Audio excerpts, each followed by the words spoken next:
outra coisa que eu tinha linkado para falar com vocês aqui. Tem uma frase da Clarice Lispector que eu amo, que ela é uma das minhas prediletas, que é o seguinte: a palavra é o meu domínio sobre o mundo. E eu li essa frase muito cedo, eu tinha por volta de 17 anos, quando eu comecei a me indagar a respeito de mim mesma e a me entender enquanto corpo, enquanto matéria, realmente essa é a pele que eu habito e eu preciso pensar a respeito dela, eu preciso olhar para ela, eu não posso mais sonegá-la. E aí eu entrei numa pira muito, porque quem lê Clarice Lispector já sabe disso, que é uma pira muito louca. E aí essa frase é uma frase que me empoderou demais. De eu entender que todos os espaços que eu conviveria e que eu teria acesso, eu teria que dominar a palavra. E isso para as pessoas trans e travesti, eu acho que é algo que vocês poderiam deixar isso bem claro para eles, assim, quase como um mantra. A palavra é o meu domínio sobre o mundo, a palavra é o meu domínio sobre o mundo. Porque eles precisam aprender isso e saber. Por que isso é tão importante? Veja, em qualquer espaço que a gente ocupe, a gente vai precisar realizar inúmeras concessões, né? Eu adoraria, por exemplo, ter uma vida em que eu pudesse acordar de mau humor e dizer: hoje eu não quero olhar na cara de ninguém, e aquele que me der bom dia eu vou dizer: só se for para você. A nós, pessoas trans, travestis, esse tipo de concessão não é uma possibilidade, não é uma permissão, não é permitido. Senão você acaba ocupando a exclusão da exclusão.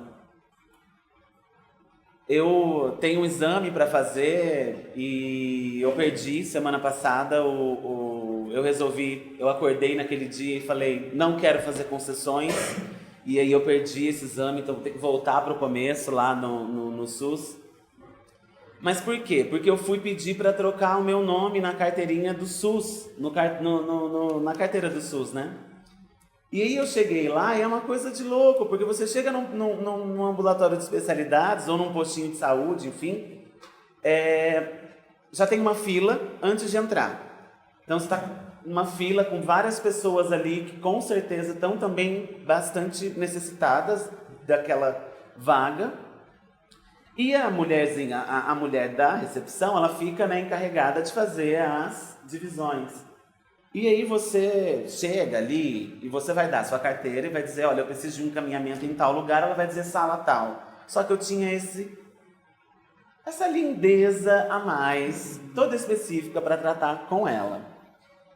E aí a fila começa, você tá entendendo? Eu chego no balcão, eu falo algo, ela diz: oi, como assim? Hã? E aí a fila começa, e outras pessoas começam a chegar. Chega um momento que você vira e diz assim: quer que eu volte outra hora? E ela foi maravilhosa, porque ela disse: não, se você voltar outra hora, o cenário vai ser o mesmo. Eu disse: então vamos ficar.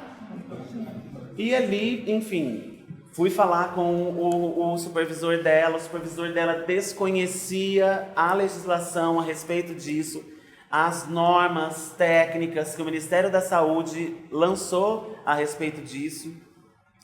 Por que eu estou falando isso? Não é porque eu quero personalizar a coisa, porque eu acho que, embora os exemplos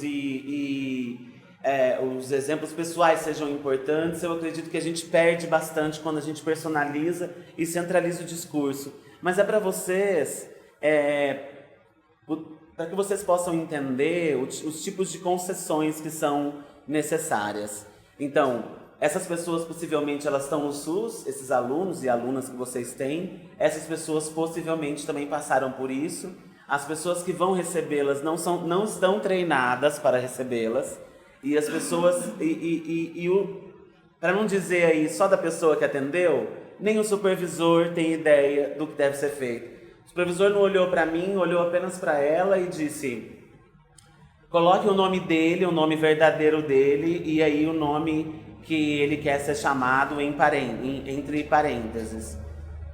E aí a comoção já tinha sido tão grande que você dá uma... né, eu fiquei assim, vazia. A gente voltou e eu falei... E aí ela não conseguia, eu fiquei assim, constrangida, por ela e por mim ao mesmo tempo, né? Porque ela também estava super perdida, tadinha. Cheguei em casa e fui me informar melhor, e aí tem uma norma técnica que o Ministério da Saúde lançou.